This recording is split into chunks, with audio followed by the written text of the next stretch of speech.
মায়ের জন্মদিন। হ্যাঁ, মা মনে হয় ভেবেছে আমি মায়ের জন্মদিন ভুলে গেছি। মাকে একটা ফোন করি। হ্যালো মা, বলছি দেখো তো টেবিলের উপরে একটা অঙ্ক বই আছে, আমি ভুলে গেছি, নিয়ে এসো, আমি নিচেই আছি। ঠিক আছে, তুই একটু ধর।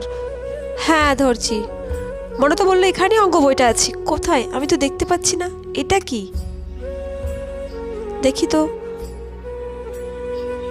হ্যাঁ, চাদর? কিরে, অঙ্ক বই তো খুঁজে পেলাম না, এই চাদরটা কার? তুমি কি ভাবলে আমি তোমার জন্মদিন ভুলে গেছি? হ্যাপি বার্থডে মা। তুই তাহলে আমার জন্মদিন ভুলিসনি? তুমি তাড়াতাড়ি রেডি হয়ে এসো, আমি কলেজ টলেজ কোথাও যাচ্ছি না, আজ তোমাকে নিয়ে আমি ঘুরতে যাব।